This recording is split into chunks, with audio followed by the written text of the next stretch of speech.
Good evening. Good evening, Kalamazoo and surrounding areas and the world. Thank you for joining in tonight. Tonight is another tremendous session on our health. And tonight we're going to be talking about the heart. And guess what? Everyone has, if you're breathing, if you're alive, you have a heart. And it's currently working, and we want to talk about that tonight.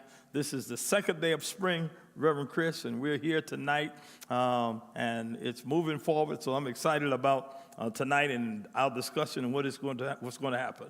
Yeah, we're back again after, this is January Yeah. We were here with a previous discussion, so now we're back again in partnership with WMU, WMed, Homer Stryker School of Medicine, and Mount Zion Baptist Church for, I think, a crucial, critical, very important conversation as it relates to heart health. And for this to be dynamic, we need you, and we need your questions. We need your fingers working in the chat. And then also, you sharing with others this conversation tonight. And you're right, it is today's the first day of spring? Second day. And it was snowing and cold and carrying on. It's Michigan, though. It's a Michigan spring. Absolutely. So look, we're going to need we need your commitment to health. What we have here, a panel of individuals that have expertise and experience in the field. We have individuals that have experience and individuals that are helping others. But it's each one of us, our personal responsibility for health. And we have professionals to help us maintain our health and get better at it. So as we move into our discussion tonight, I need you to commit to, I'm going to do whatever I can, but basically, at the end of the day, our health is our responsibility. And so we need everyone to take personal responsibility to make sure your health is as good as it can be and improving and work at getting healthy and staying healthy. And then as we listen to our experts, listen to those individuals that God has provided to help us do that, then we will garner all that information and expertise to make our experience better as we live this life. So, Reverend Chris, if you can help us start, tell us what the scripture says about health, and then let's go into prayer, and we're on our way. Awesome. So, the Apostle John, he writes in 3 John 2, he writes his prayer concerning our health, and here's what he says. He says, "Beloved, I pray that you may prosper in all things and be in health, just as your soul prospers." So, Lord, we thank you today for this opportunity to come, to gather, to have discussions around our health. We know that it is your desire that we prosper in all things and be in good health, just as our soul prospers. So thank you that today our minds will be renewed so that we can prove that good, acceptable, and perfect will that is yours. In Jesus' name, amen. All right, let's get going. Hopefully you've had a chance to share and to invite someone else to join in. Remember, continue to do that, and as you join in, then make sure you share to get others, because we want everybody to know and experience what is going on here tonight. Let me introduce our panelists tonight. I'm going to start at my right from YMCA. Shasha Baraka is back, and you've seen that face before, that smiling face, so we thank you for coming back again. We always love your energy, your comments, and the way you kind of command us to get better and do certain things. So thank you for joining us. And for the first time, a fitness guru, I called him. He is the owner-operator of I Am the One Fitness. Greg Wallace is with us. And so many of you have seen him and around, and he's in our community. So he's here to assist us as we move forward tonight. And to my right again, many of you will be grateful to see, we see Brother Tony Dennis is on the panel tonight to lend expertise and experience as it relates to our heart.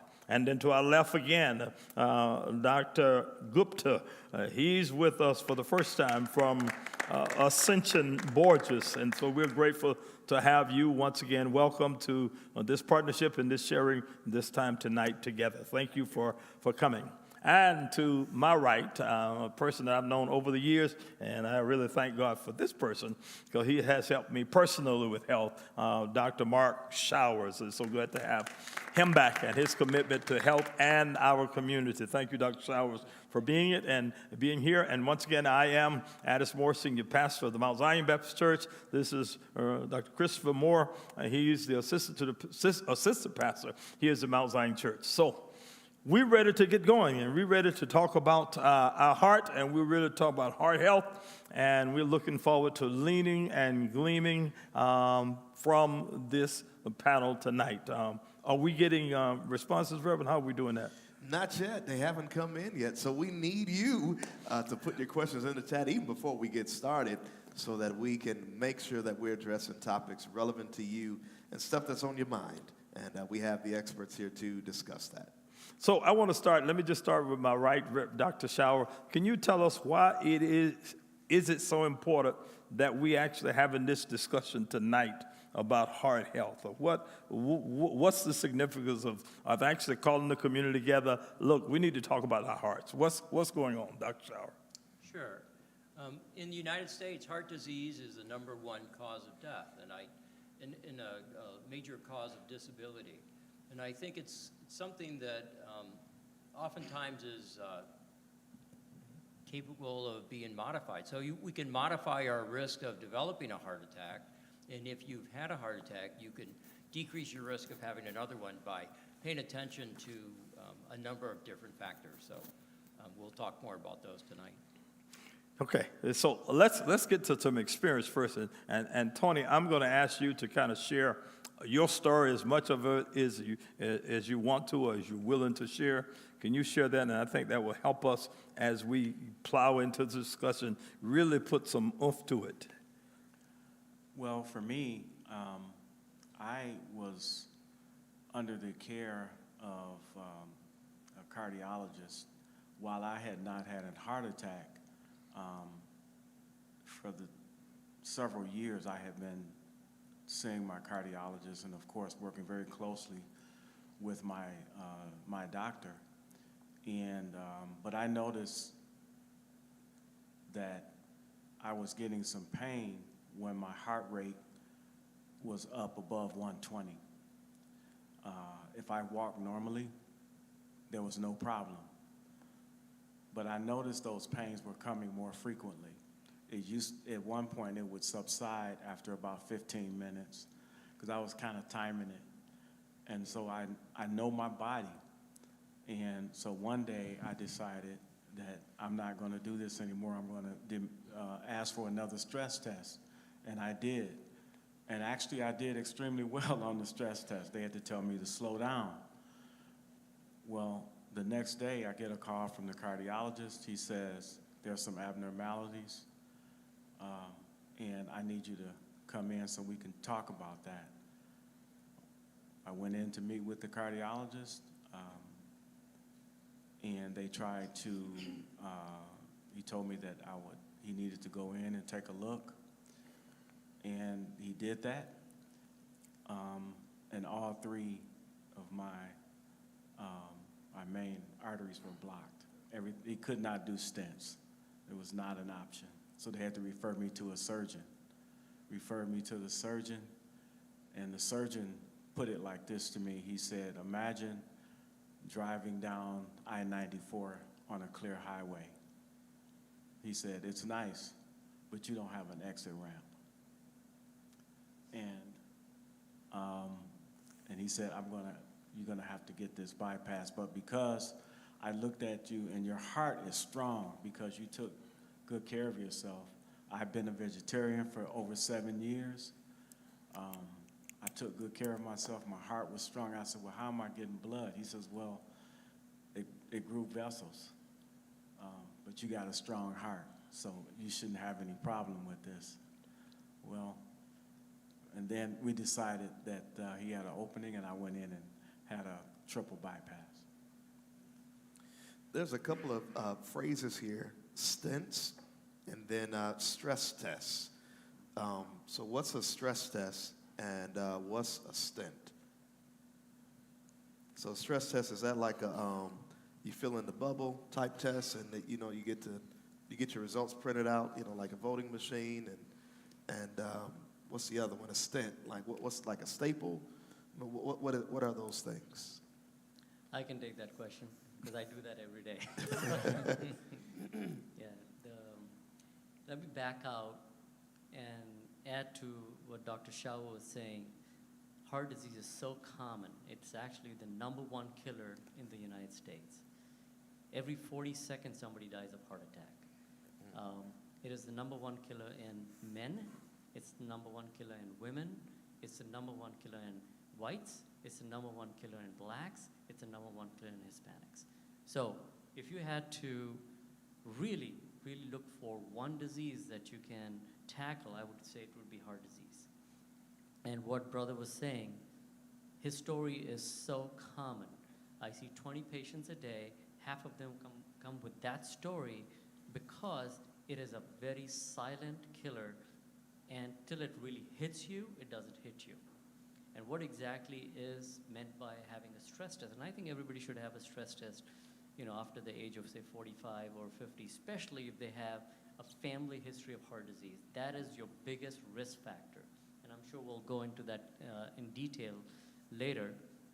But coming to stress test, so when you have heart arteries that start to narrow down, and when they get to somewhere about 50 to 70% blocked, that's when the stress test, when you go on a treadmill and you exercise and you get your heart rate up and you get your blood pressure up, and that the work that the heart has to do against, the exercise that you're doing, but it is being limited by the blocked artery, that's where the EKG starts to show changes, which is from your stress test. While you're doing it, the EKG will show some changes. That means heart is not getting enough blood. So there's a lack of supply, although the demand is that high. So it's basically that difference which shows up as an abnormal stress test, and that's when you go to your heart doctor or your primary doctor and say, okay, or they tell you I've got an abnormal stress test, and the next step is usually a heart angiogram, or what we call heart catheterization. So. And if I may just jumping in with what Dr. Gunther was saying, you're actually getting on some kind of apparatus, some kind of cardiovascular apparatus, and you're going through the steps to see how your heart responds to physical activity. And then it's measured based on a standardized test. And so how do you compare to what someone who is normal, someone who is abnormal, or someone who has some kind of heart disease? And that's what a stress test is. Absolutely. So it's a comparison to what a normal person should be able to do, and the good part is we've got some form of physiologic assessment in terms of what your blood pressure is doing, what your heart rate is doing, and in a stress test you're walking on a treadmill, and we keep increasing the grade at which you walk and the intensity, so it only gets harder. There's no end to it. I've had people who can go 20 minutes, and those are really good athletes, and then I have people who can do only 4 minutes, and it also depends on how good your physical condition is. Like yours, you could ace the stress test, but your EKG, your heart showed up as having a problem. So yeah. Exactly. And as an exercise physiologist, they're typically asking you your RPE, that's your rate of perceived exertion. So how are you feeling during this stress test? Is it too tough for you? Is it still easy for you? Is it getting tougher? And then as you're going, the incline increases. It continues to get tougher until you reach a threshold to where you cannot physically do it anymore. As doctors, we want to make sure you fail. So every stress test, they will fail eventually, right? Because there is no end to it, and your heart can only exercise so much. So, but what we really want to see is that you can do 85% of what is your age predicted heart rate. That's all we want to know. So we're not pushing you to the limits. We're trying to get you to that level of exercise, which corresponds to at least a good blood flow in your heart arteries. So, Ms. Shasha, so then you do nutrition and exercise. So Talk about the eating that impacts this and what we need to know about that. Well, of course, it's the sodium and fat too. That affects your heart and how it functions. And a lot of people, mainly African Americans, like to grab that salt shaker. And there are things that you can do to your food without adding salt, which is like more seasonings, more herbs, less sodium. And I have a program at the Y called the Blood Pressure Self-Monitoring Program. And I actually brought some cards to leave here at the church for folks. I have a tracking card here for you all and a categories card. They're all pocket cards. I'm going to leave these here with Mount Zion Baptist Church. And I also have this handout. It is 4 different handouts for the blood pressure self-monitoring program. It's nutrition. So they talk about the DASH diet, which is the dietary approaches to stop hypertension. And they give you a guideline in here of different things that you can eat that will satisfy your hunger and keep your blood pressure down too. But the main component is it's not just nutrition, it is exercise. You do have to exercise that heart. Because you don't want it to be to a point where your resting heart rate is so high, your heart is working hard to pump blood throughout your body, and you're just sitting. That's not something you want, and so that's why when you go to the doctor, they tell you 120 over 80, and now it's even, those measures are getting lower too. I go in sometimes and I'm 115 over 78 or 115 over 68, and they're like, oh, that's really great, and I'm like, okay, I think it's great too, thank you. But it's the nutrition and the portion sizes too. And eat until you're satiated, not until your stomach is completely distended. So those are the things that we talk about all the time when folks come in. It's like portion control, sodium control. Make sure that you are not taking in more than 1,500 milligrams of sodium a day. And I've even seen ranges where it's 1,500 milligrams to 2,300. I always tell people stay within that 1,500 milligram. Like, let's not even play with it beyond 1,500 milligrams a day. So now you got to measure stuff. You got to read labels. And people need to know that. So talk about in real stuff, like in different materials or whatever. What's equivalent to like 1,500 milligrams? It's like a teaspoon. It is like a teaspoon. A teaspoon. Literally a teaspoon or a quarter of a teaspoon. Okay. It's a very minimal amount. A teaspoon of what? Like salt. Oh, okay. Yeah, of Yeah. salt. Yes, it's. I'll find a picture for you. You would be surprised because I've looked at pictures. I'm like, wow. So basically, no salt. Don't add any salt. Read the labels. Stay within that 1,500 milligram. The things that you want to stay away from are like processed meats, lunch meats, canned meats, sometimes even soups. Some of our favorite soups that come in cans, a lot of sodium. A follow-up question here from online. How long, typically, does it take to see improvements in your heart numbers after starting regular exercise and healthy eating habits? That's a good one. I think I'll take that one, right? It is, in essence, an acute response. So the moment that you start becoming physically active, your body physiologically starts to change. It starts to make the adaptations that are necessary to continue being able to be physically active. So in essence, you're gonna see a change, and then about 4 to 6 weeks, you'll see a decrease in, you should see, in no more than 4 to 6 weeks, a decrease in your blood pressure and a decrease in your heart rate, how much your oxygen your body can process.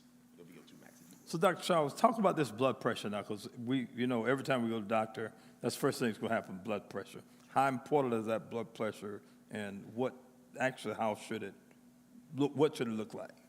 Sure. And those numbers have changed over time that we're aiming for. We used to think 140 over 90 was fine, and really, we're considering normal blood pressure is probably less than 120 over 80, regardless of what your age is. And there's been a number of studies that have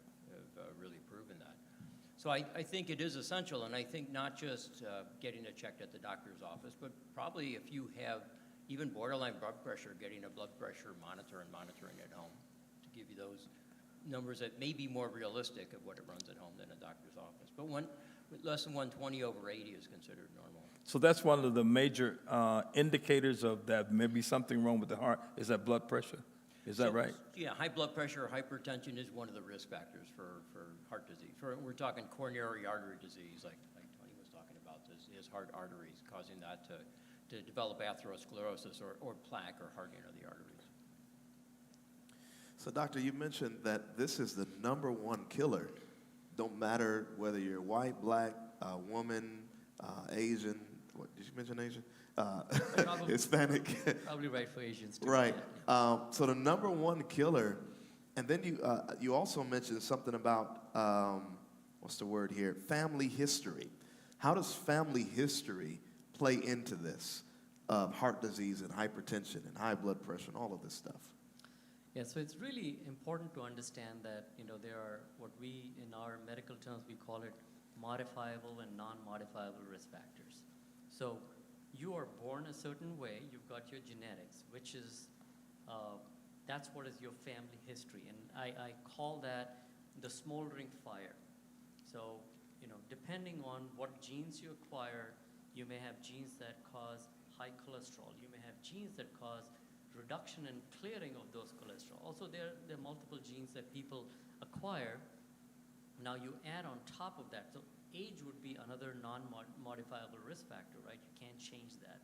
So those are some things you cannot change, but on top of that, you have the gasoline, the fire, which, really causes big fire is your, we talked about high blood pressure, lack of exercise, poor, bad nutrition, smoking, high cholesterol,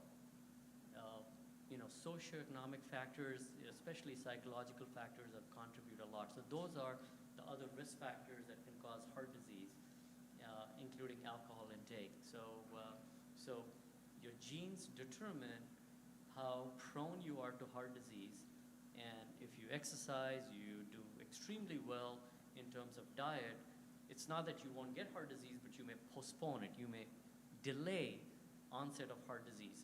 Most patients that I see who've got a genetic factor, they come back and say, oh, well, my dad died before the age of 50, my uncle died before the age 50, my grandfather died before the age of 50. I'm doing stress tests right away. I'm looking at heart calcium scores and things like that to make sure that I can postpone it. I don't think you can, let's put it this way, you can tame the beast, but you can't kill the beast.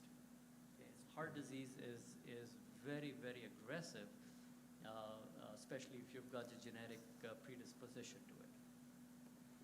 So then, Greg, when someone comes to you and with high blood pressure, and you know that, and I come in and I say, I know my high blood pressure is up, what do you do?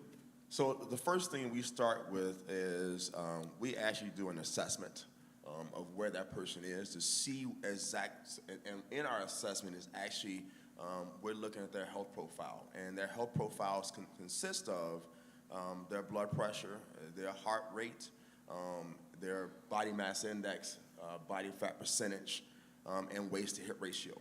And so we're taking measurements to see where they are, and then we actually do a goal setting.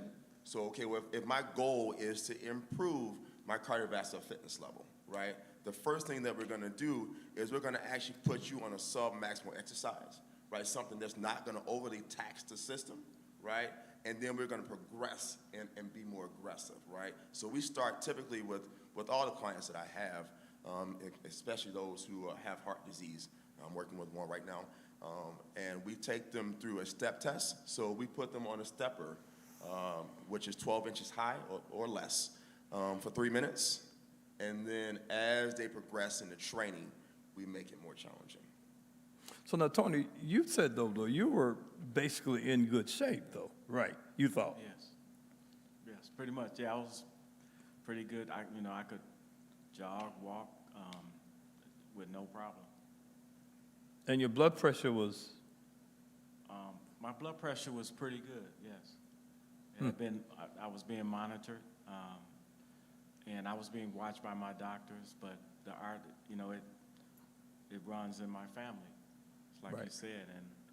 But had I not done those things, exercising and eating better the last 8 years, it probably could have been a lot more severe. But because I was doing some of those preventative things, it wasn't, because I didn't have a heart attack, but it was enough that I noticed something was wrong. And so I kept questioning and going back to the doctor. So talk about that though now. I think that's important, and I think we really want to get that across to our audience. The advocacy, the self-advocacy that you did. Talk about how important that is, because that's what ultimately got the test you needed that discovered what you had. Well, not only this, you're right, the self-advocacy, you do have to advocate for yourself. You have to understand your body. You have to be realistic. You cannot ignore when you have a problem. And it gets to a point where when you feel that pain, you have to do something about it. You cannot ignore it. And so you go in, and because initially they said, well, your stress test, I'm sorry, I also asked for a CT scan. And you can explain more about the CT calcium buildup. I asked for that test. They didn't have an opening, but I asked for that and the stress test because I wanted more accurate information on what I was experiencing. They couldn't get me in for that. They didn't have an opening, but I did get the stress test. But they told me, they said, well, the CT scan will just increase. It's just going to show another. I said, I don't care. I want the test. And that's one you have to pay for yourself. But I did want to find out what was going on with me. I wanted to experience, get an idea of where I was at with everything. So when I went back to the cardiologist, I could understand what was going on with me. So I got a question here. What is a cardiologist? I'd ask the cardiologist. That makes sense. Why don't we ask the cardiologist? Mark trained me, so he should. So, once you finish your medical school, you do your internal medicine residency, and after you do your internal medicine residency for 3 years, you do 3 years of dedicated training in cardiovascular disease. And for me, after those 3 years, I did 1 year of interventional cardiology where we learned how to do stents and balloons. And then I did another year, and these are called fellowships, in diagnostic peripheral vascular interventions and also in structural heart disease to change valves and close holes and things like that. So I would say it's another 5 years of training after finishing your internal medicine training. Got another question here regarding medication, because we've been talking about exercise and diet. One viewer heard that cholesterol drugs that are used to lower cholesterol numbers have substantial risk when used long term. Can somebody please comment on this? Sure. Yeah, I'd be happy to. So the cholesterol-lowering drugs are prescribed, obviously, to lower cholesterol, and the most common ones are the statins, right? The Lipitor, simvastatin, and some of the others that really have pretty profound effect at not just lowering the blood cholesterol, but lowering the risk of having an acute heart attack, which is the goal of what we're trying to do, right? Sometimes you can lower your cholesterol with diet and exercise, especially as a younger individual, but there are risk calculators so you can determine what your 10-year risk of heart attack is, and if it's above a certain percentage, usually it's 7.5%, then there's a consideration of giving medications like a statin. They're very effective at lowering the serum cholesterol and decreasing risk of heart attack. In long term, these are safe and effective medications. There have been some concerns about affecting muscle, which it can do. So if you have muscle pain or muscle weakness associated with a medication, you want to stop it and talk to your doctor. There's a potential risk for affecting the liver, and that's really overblown. That's a very rare thing to happen. But in general, they're safe and effective medications. And I would think that Dr. Gupta would. Yeah, I mean, today there are at least several classes of cholesterol-lowering medications. So one of the ones that Dr. Schauer mentioned was statins, but you have other ones called bempedoic acid. That's one step above where the statins act. Then you have other drugs which are called PCSK9 inhibitors, and now we have a new drug which is taken once every 6 months. They are injectables, and they actually work like a COVID vaccine, and can lower your cholesterol for 6 months at a time, or you take another vaccine which is not a vaccine but another drug which is every 2 weeks or 1 month, every month. So if you have options, if you cannot get your cholesterol down using the standard care, which is statins, you have other options. Yeah, they're expensive medications, but if you have the risk factors and if you have established heart disease, they're so much easier to get approved. I know you kept trying to jump in. It's okay. Yeah. Can one of you doctors, Dr. Gupta or Dr. Schauer, speak on how cardiac events present themselves, and do they present differently in men and women? Because we hear Brother Tony how it presented himself to him. I have heard in my field that in women it presents itself as like a cold or a flu or something like that, and the next thing you know, she's had a heart attack. Yeah, I can take that. I think, when it comes to heart, sometimes we can say this, that men are from Mars and women are from Venus. So what happens is the general nerve endings that go to the heart also go to your stomach and go to your diaphragm and go to your shoulders. So you can have varied symptoms. Only about 50% of the patients will present as classic chest pain, crushing chest pain, substernal what we call, and men more often than women. Now, women may present more like nausea, shortness of breath, breaking out in a sweat when they exercise, cold sweat. I wouldn't say, everybody, when they exercise, they can sweat a little bit, but this is cold sweat on a minimal exertion. I've had patients who come in and say, Doc, my earlobes are tingling. It's time for a heart cath. Or, I have a patient who comes, I hope he's listening. He comes and says, Doc, I'm salivating again. I think I need a heart cath. So, yeah, it is very varied, and I think most patients will present with two most common symptoms that I see is shortness of breath, even before you get chest pain. So fatigue, shortness of breath could be your main symptom, followed by, as it gets more intense, it would be chest pain or left arm shoulder pain, or that is really advanced. I mean, when you're getting angina walking across the hall, you're having symptoms, you've probably got an 80, maybe even 90% blocked artery before you get those symptoms. I would add something to that too. I think that men tend to get cardiac disease at an earlier age than women do. Women have some protective effect from hormones. But I think historically medicine has probably discounted a lot of what women have said. And although it may be a more atypical presentation, I think it's something that if you're having, as a woman, if you're having symptoms that are suspicious, that are new for you, you need to report that to your physician. That becomes very important. Thank you. I'll add this, that when we were in medical school and, heart disease was thought to be men's disease. Mm-hmm. It wasn't a woman's problem. Now we know that men have special disease, problems I won't talk about, but I think now we realize that women are just as vulnerable, maybe a few years after men get it, maybe in their 50s or 60s, but it's just as common.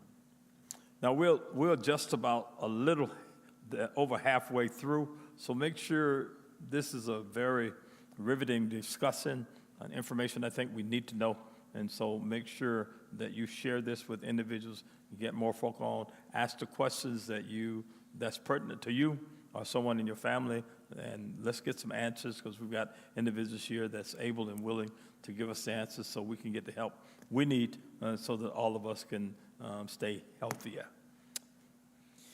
So you mentioned earlier that you can't kill the beast, but you can tame the beast. And say a person's on medication for cholesterol and all of this stuff, is there a way to exercise and eat your way out of these medications so that you don't have to keep taking medications? If I may just jump in, I want to just briefly just talk about the 4 pillars and relating to the question of health and wellness. The first one is physical activity. The second one is healthy eating, right? The third one is proper rest. And then the fourth one is decreased stress. So as it relates to heart disease, if you maintain or manage those 4 pillars, you are less likely to incur heart disease, right? And then our governing body as it relates to exercise is the American College of Sports Medicine. They have this website that says that exercise is medicine. So if you are dealing with any kind of disease, right, we know that the symptom primarily is related to inflammation, but if you're dealing with some kind of disease and you are physically and regularly active, you're eating right, okay, that you're less likely to experience that disease and the severities associated with that disease. Secondarily, you're also more likely to actually recover faster from the disease. As you are more physically active, the better your cells can metabolize and process the disease that is dealing with. So the more you are physically active, the better it is for you. And then there's also, and I love this book, and I told Dr. Moore that I would pull it up. There's a book out, right, by the American College of Sports Medicine. And what this book talks about is exercise management for persons with chronic disease and disabilities. In this book is heart disease. And so there's actually prescribed processes that will actually help you heal from any kind of disease that you're dealing with. Go ahead, You know, Dennis. that's a very good question you ask, because I was doing those things. I mean, I'm on the medication, I was seeing my doctor, I was exercising, I had lost weight, and that's been like for almost 8 years. But the reality is, it slowed it down. Mm-hmm. That's what it did. It slowed it down. It didn't wipe it out for me. So but it could have been worse. It could have been a lot worse. And when I met with the surgeon, he looked at my heart. He said, "You got a strong heart because you've done some things, but you got to take care of this other piece. And so we have to do this surgery." So I would tell anybody, start today. Take care of your body. Eat right. Take your medication. See your doctor. And advocate for yourself all the time. Understand, get an assessment of where you are. Your body mass. I mean, all of those things are important. And so I was looking at all of those things. And it still happened. I'm sure the doctors can speak more to that, but you could say, well, are you on borrowed time? Maybe so, but. Yeah, I can add to that those are really good points, but just because you have a heart disease does not mean that you would not have your complete life. I mean, I have patients who've had heart attacks 30, 40 years ago. They've had bypasses 20, 30 years ago. I think you can have a complete, fulfilled life if, as both of you have mentioned here, you exercise, diet, you try to mitigate all your risk factors as much as you can. And if I had to pick out what I call my top 3 attributable risk factors for heart disease: high cholesterol, tobacco use, and stress. So can't help me, and maybe, Sasha, you can help me with this. How do we reach those individuals that don't have a doctor, that don't can't regularly see a doctor, or do not regularly, like real world, don't regularly see a physician. And I'm just talking about what the regular individual can do, because I'm hearing and I'm thinking about the high rate of death and the number one killer. And so there's a lot of people that just show up at the emergency room if something is wrong. And it actually gets to the point where they actually present, I think that's the word you use, present in a certain way, show certain symptoms. So, and maybe it's not your question, but let me throw it out there, because there's a lot of people that's in our congregations, that's in our community, that are not, they don't have a primary physician.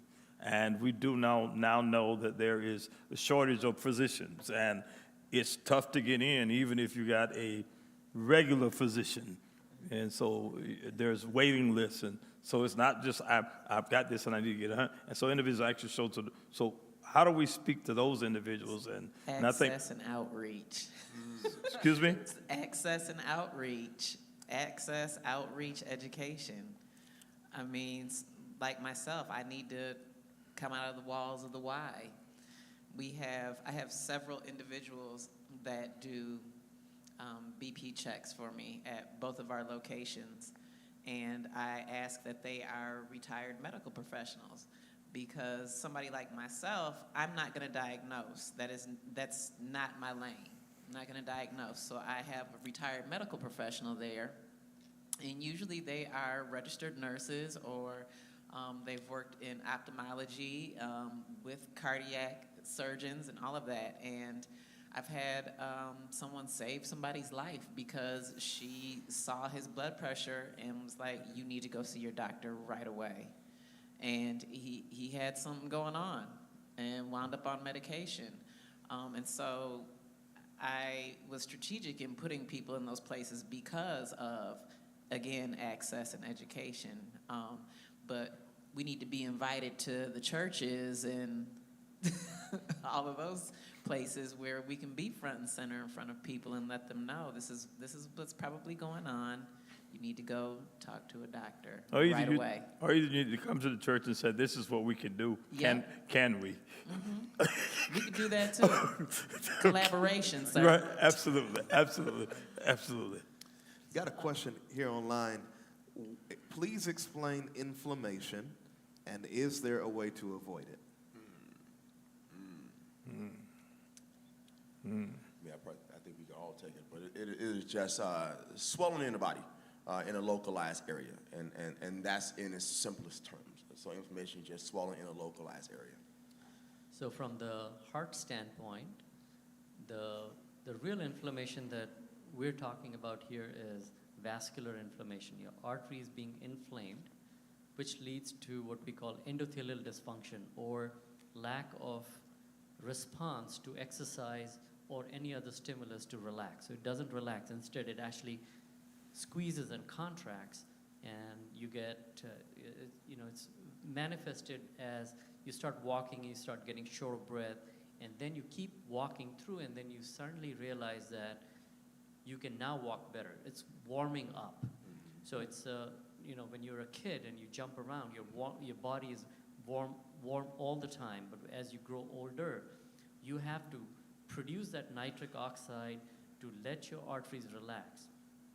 And as your arteries in the body, including the heart arteries, become inflamed, the response is the opposite. And for relaxing, it actually constricts.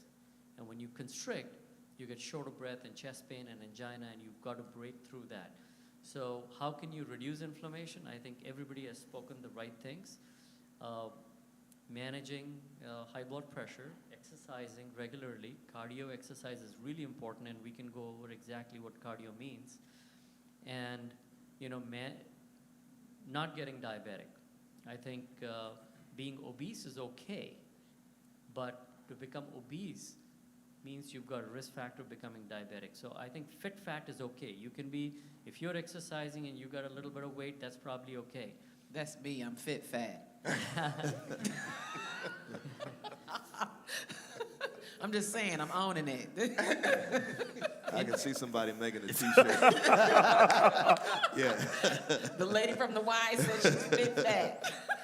Yeah, in fact, unfit lean is worse than fit.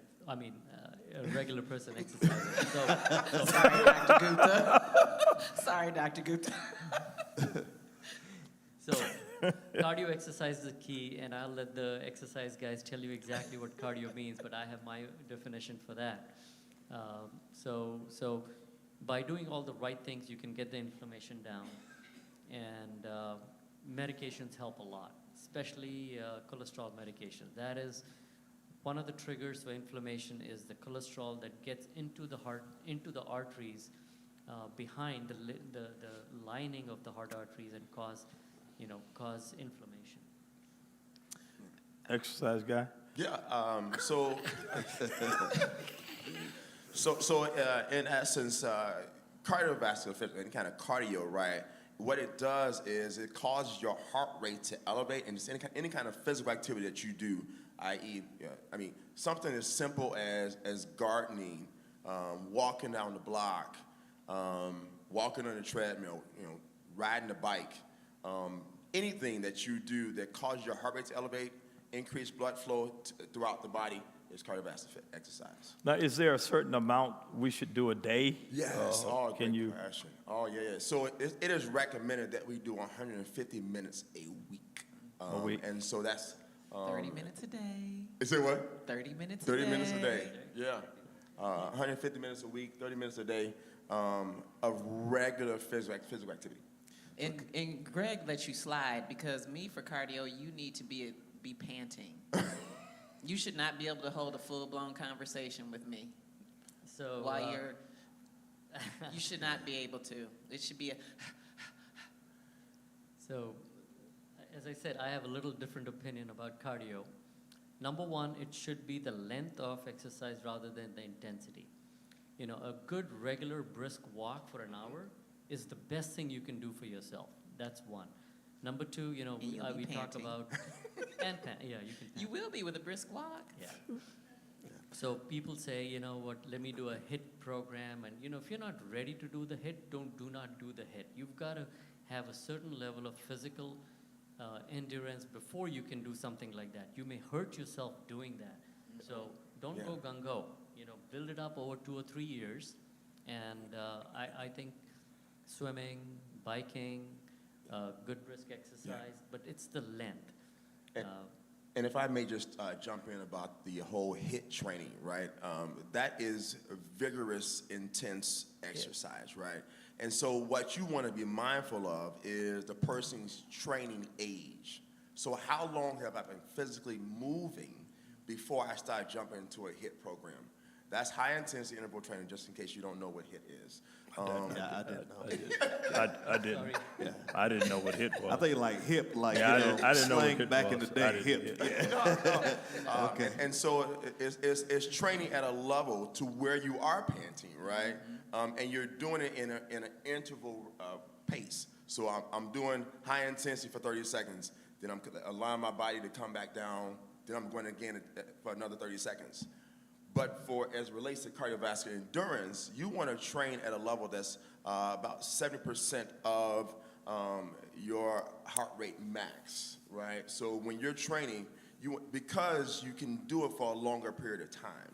So ideally, when you're doing cardiovascular exercises, right, you want to train, and this is what I actually ask my clients to do, 45 minutes to an hour of regular cardiovascular exercise.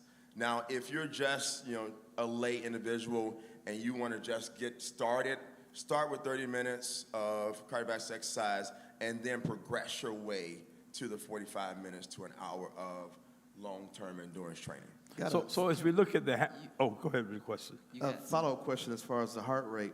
The question is, what is a normal heart rate at rest, and does it depend on your age? Yes.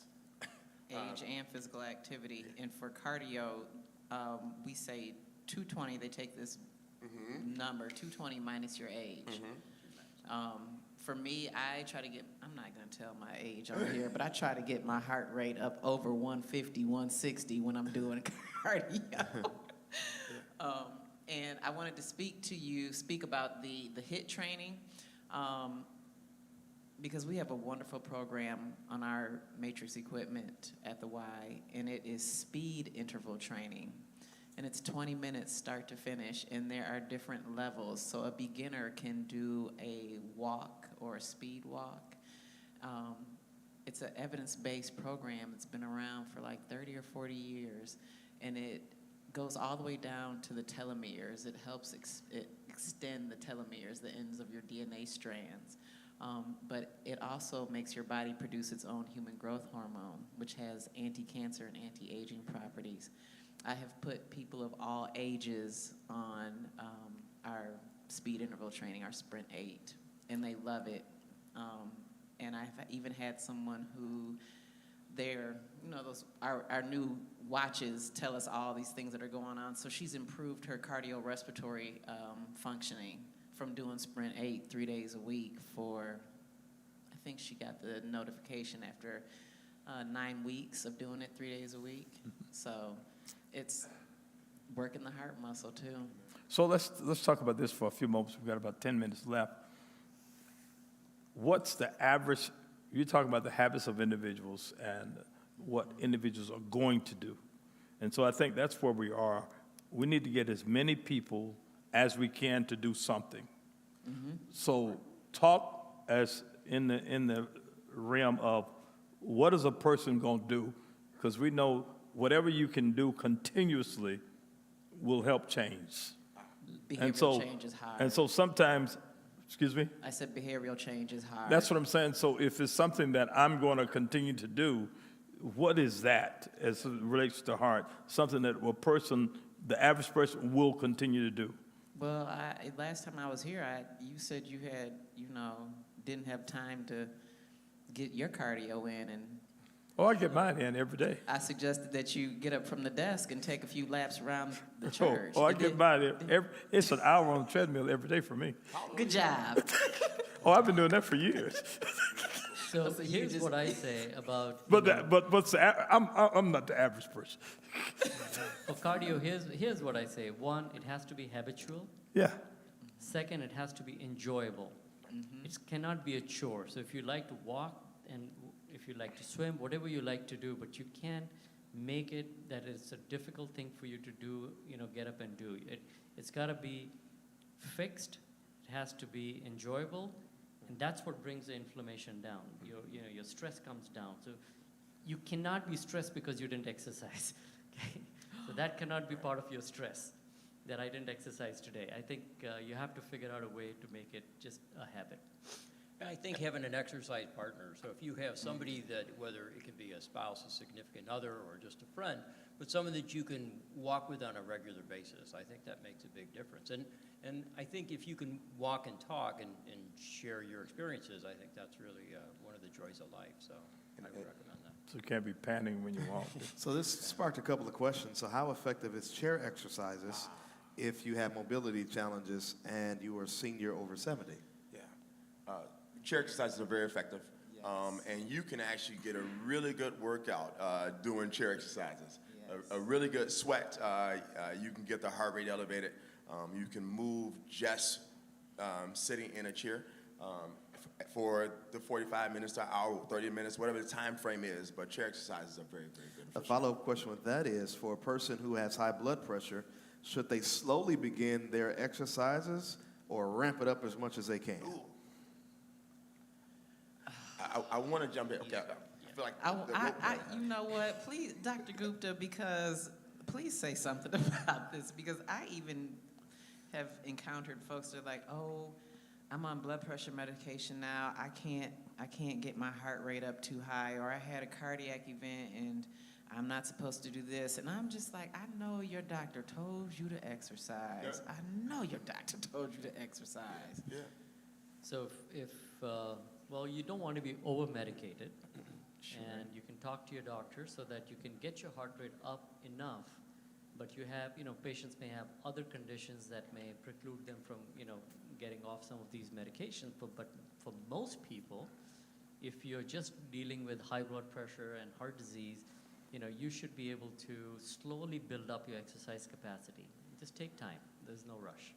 It's a lifelong commitment rather than, trying to be an athlete within 6 months. So, back to the medication point and getting off of it. because I don't want everyone who sees this and listens to it think that they are going to be on medication for the rest of their lives. I believe it is a case-by-case situation. Have you had patients that have gotten off of their medication because of dietary and lifestyle changes? So I'll defer that to Mark, but I can tell you, if you lose 10% of your body weight, it doesn't matter where you start.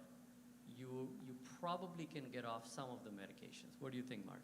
And I think, so we look at heart disease as either primary prevention, meaning you're trying to prevent a heart attack in somebody who's not had one, or secondary prevention. And secondary prevention is if you have known heart disease, you've had a heart attack, or like Tony, you have chronic stable angina that then progresses and become worse.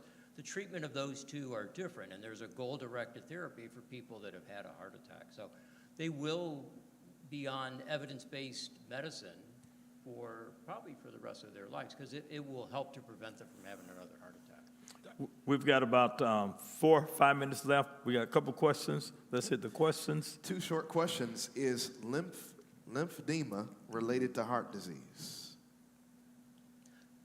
So I guess the question would be, is lymphedema implies that there is swelling, usually of an extremity, and usually from blockage of the lymphatics. And that's, you can have regular edema, which is can be related to congestive heart failure as well as other entities, but usually those are different. One last question. Can black women get hypertension, and does it cause high blood pressure? I can take that. I think black people are extremely prone to high blood pressure, both men and women. So I would say for screening for high blood pressure among blacks should be the #1 priority, even before heart disease, because that's what leads to many, many major problems in them. Okay. Can I jump in on the behavioral Jump in change? quickly. You were asking a question about the behavioral change, and I have a saying that I typically give to people: you change your mindset, you change your actions, you change your result. So as you desire to do something, you got to, and relating to physical activity, people typically equate when they become an adult, like being physically active. Now it is, I gotta go do this. And then what happens is, when you say that to yourself, what happens is it causes your cortisol levels to go up immediately. So now you stress and change your mindset with that. I get a chance to go work out. And then make this action part of your life, right? Put it on your schedule that, okay, well, I am going on this at this time to the gym to go do this thing, right? And don't put anything in that place. All right, wrap up round. We've got 2 minutes and 5 seconds left. What do we need to know shortly? 20 to 30, 20 seconds or less. We're going around the room. What do we need to know? What our audience needs to know? 1,500 milligrams or less per day of sodium. Read those labels. Tony? Advocate for yourself. Preventative medicine. And don't ignore the warning signs. Dr. Shower? Sure. I think everybody should have a primary care provider so that you can get a better assessment of what your health is and what your risks are, and then you can address those more readily. Dr. Enjoy life, be happy. Just do something. Get up, just move. It's going to improve your heart health. Just do something. Start now. Look, this has been a great session tonight. Thank you so very much. Help me thank God for all the panelists tonight. Thank you for coming. Thank you for sharing your expertise, your testimony, and thank you for helping us become better with our health. And so once again, we'll say now, as we said at the outset, our health is our responsibility, and we have professionals to help us to maintain good health. So remember, it's ultimately the individual responsibility. The doctors and professionals are here to help us. So great session. Thank you so very much. Thank you. Thank you for having me. Thank you. So let's pray. Father, thank you tonight for what we have experienced, what we've heard, and we will make those changes in our lives. Even if they're challenging, we're going to make those changes so that we can live long, happy lives. In Jesus' name, Amen. Now, this can be reviewed, right? Absolutely. On our platforms, the platform that you're currently watching on, you can share it, and then folks can watch the replay. So you can actually help individuals get the information that they need to be healthy and happy. Thank you so much for watching. Take care.